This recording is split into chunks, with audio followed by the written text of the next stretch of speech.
हाय दोस्तों, good morning. मैं रविंदर कुमार यादव, मेरा नंबर 9838738019।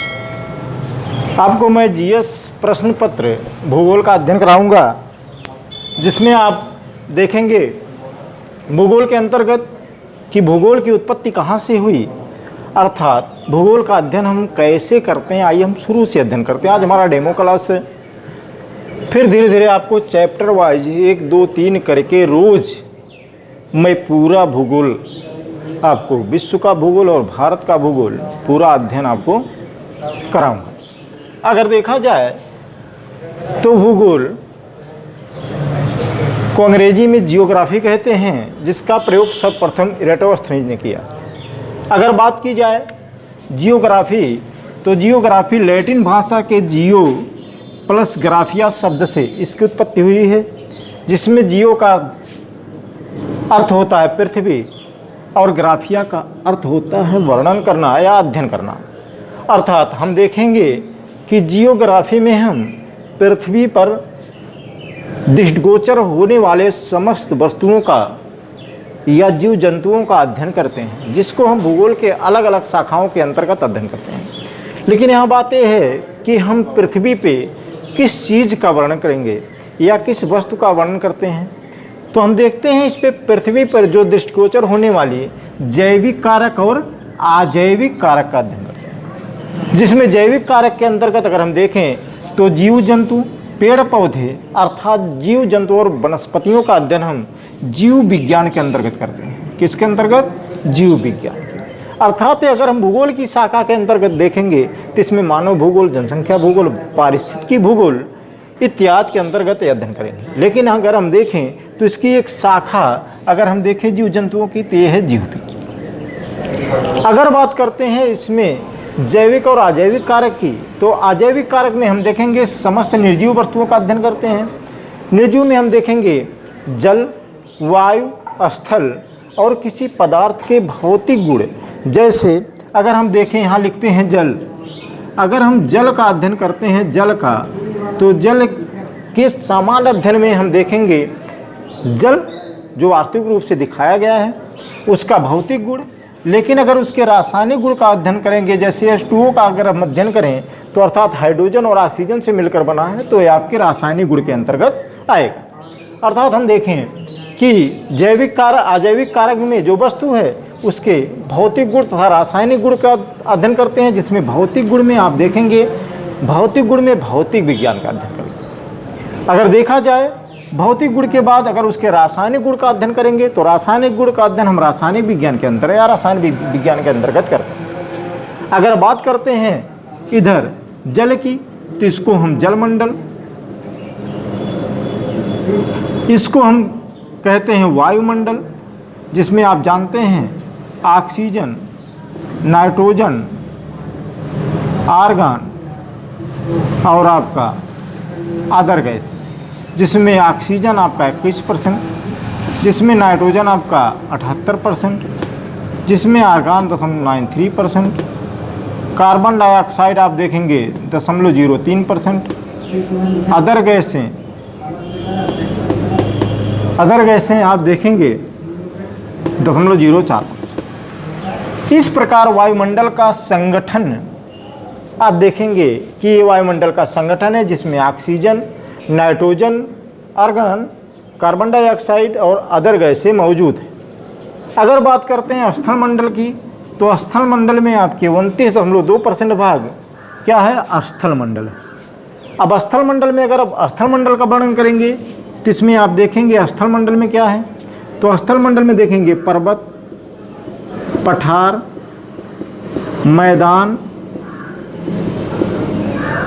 इत्यादि विशेषताओं का अध्ययन करते हैं। अभी इसमें बहुत सारा है, अभी हम बारी बारी से सब एक एक टॉपिक पे एक एक लेक्चर देंगे तो आपको ज़्यादा स्पष्ट होगा। अगर जलमंडल में देखें, जलमंडल की बात करें, तो इसमें महासागरीय जल, और इसमें आप देखेंगे महासागर में संपूर्ण पृथ्वी का 99% जल महासागरों में है। अगर देखें 1% भाग में, 1% भाग जो आपके नदियों, भूमिगत जल के रूप में मौजूद। आगे बात करते हैं हम भूगोल के अध्ययन की दृष्टि से हम भूगोल को दो भागों में बांटते हैं, दो शाखाओं में बांटते हैं, जिसमें देखेंगे एक है भारत का भूगोल। इसमें देखेंगे हम भारत का भूगोल, भारत के भूगोल के बाद हम देखेंगे विश्व का भूगोल।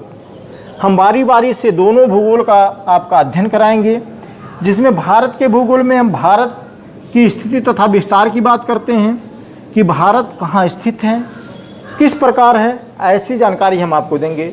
जिसमें आप देखेंगे भारत के जलमंडल की बात करेंगे कि भारत में कितना % जल है, भारत के पास कितना हिस्सा महासागर का है, भारत के कितने राज्य महासागर से सीमा बनाते हैं, भारत के पास कौन ऊंचा पर्वत है, कौन ऊंचा पठार है, कौन विशाल मैदान है, कौन समुद्र तटीय मैदान है। जिसमें एक देखेंगे हम यहाँ पर मैदान में एक देखेंगे समुद्र तटीय मैदान,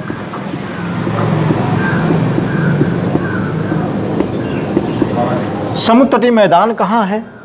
इन सब बातों को हम बारी बारी से भारत के परिप्रेक्ष्य में देखें, जिसमें आपको हम दिखाएंगे कि भारत के परिप्रेक्ष्य में आप देखेंगे कि क्या क्या है इसमें, कि भारत की स्थिति क्या है, भारत का विस्तार कहाँ तक है, भारत किस गोलार्ध में स्थित है, भारत में मौके पे वर्तमान में कितने राज्य हैं, कितने केंद्र शासित प्रदेश हैं, भारत में नदियाँ कहाँ से कहाँ निकलती हैं, भारत में कहाँ नदियाँ बहती हैं, जनजातियाँ कहाँ हैं, भारत में जल के स्रोत कौन है, भारत की कृषि इत्यादि के बारे में हम बारी बारी से अध्ययन करते हुए भारत के परिप्रेक्ष्य में चले जाएंगे अध्याय वाइज। आप देखेंगे पहले हम आपको भारत की स्थिति तथा विस्तार बताएंगे, इसके बाद भारत के उत्तर दक्षिण पूर्व पश्चिम जो बिंदु हैं उसका अध्ययन करेंगे, भारत में जो पर्वत हैं यहाँ से लेकर यहाँ तक जो पर्वत फैले हुए हैं पर्वत के बारे में अध्ययन करेंगे,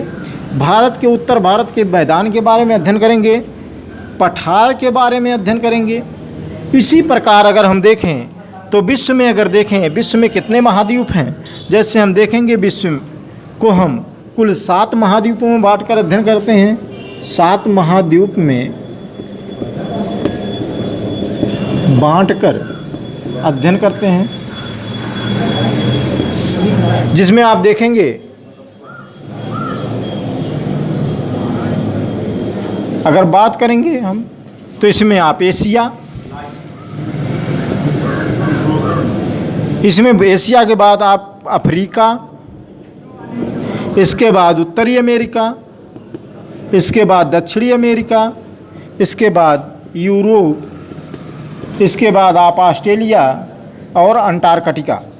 इस प्रकार एक एक महाद्वीपों का हम बारी बारी से अध्ययन करेंगे और इसमें देखेंगे कि उत्तरी अमेरिका की जनजातियाँ, उत्तरी अमेरिका में कितने राज्य हैं, उत्तरी अमेरिका महाद्वीप में कितने देश हैं, उसमें आप देखेंगे जो प्रमुख रूप से कनाडा, उसके बाद यूएसए, उसके बाद मैक्सिको। उसी प्रकार हम नीचे दक्षिण अमेरिका में देखेंगे कितने देश हैं, कहाँ चिली है, इसके पर्वत और पठार को देखेंगे, इसके महाद्वीप को देखेंगे।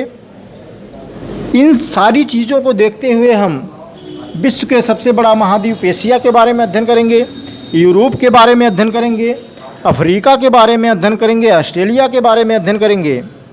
इस प्रकार हम बारी बारी से सभी महाद्वीपों का अध्ययन करते हुए अपने पूरे टॉपिक को पहले भारत का भूगोल, इसके बाद विश्व के भूगोल पे अपना पकड़ बनाते हुए चलेंगे। इसी के साथ हम अपनी बातों को समाप्त करते हैं। आगे आपको पहले अध्याय में आपकी भारत की स्थिति तथा विस्तार के रूप में हम मिलेंगे।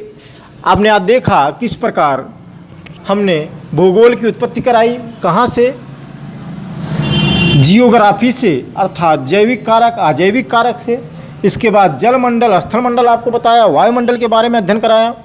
अब हम भूगोल की भारत के भूगोल का अध्ययन कल से एक एक करके क्रमशः अध्ययन कराएंगे, जिसमें कोई त्रुटि नहीं होगी। आप पूरा वीडियो यहाँ देखेंगे एक एक करके। धन्यवाद। वीडियोज और लाइव टेस्ट के लिए हमारे चैनल को सब्सक्राइब करें तथा घंटी के निशान को दबाएं ताकि नई